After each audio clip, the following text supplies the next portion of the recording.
It's fitting that we're standing here outside the Houses of Parliament, where the folks who inhabited that place 300 years ago gave Britain one of its greatest jewels. It gave us a free press. They removed the need to license newspapers and journalists. Some might say that for the last 300 years, they've been trying to reverse that decision. This year, the Society of Editors marks its 20th anniversary, 2 decades where we have been fighting for the freedom of the press, freedom of expression, and the public's right to know.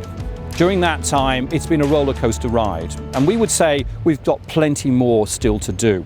The Society emerged from the old Guild of Editors some 20 years ago, and it was realised that the media landscape in the UK was changing. The regional press was great and is still vibrant today, but we also needed a body that editorially could represent the national press, could represent broadcast, TV, radio, and we realised in the last decade or so the emerging digital landscape. The UK has a great reputation for press freedom.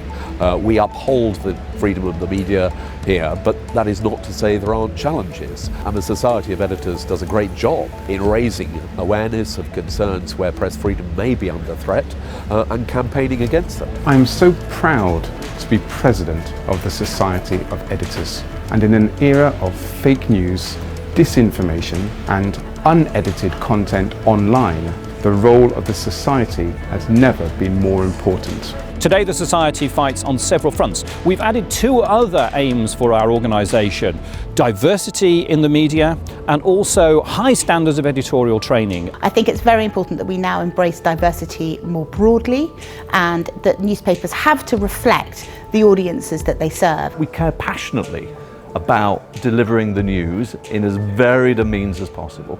And we're here to make change, we're here to challenge, and we need the Society of Editors to go into battle for us and to say this represents all of us. No, I think there's going to be many more than 20 years to be done by the Society of Editors, and I think the challenges that we face at the moment mean that it's absolutely more vital than it perhaps ever has been. The Society's had a rich history in the first 20 years of its life, and I'm sure that in the next 20 years it'll go on to do even better things. So for the last 2 decades, the Society of Editors has campaigned on behalf of a free press, a freedom of expression, and the public's right to know, not least what those folks over there are deciding for us, and hopefully persuade them that a free press remains a jewel in any nation's crown. Oh, it may turn out to be a diamond in the rough, and when you polish it, it will have very visible flaws, but it's still too precious a thing to lose.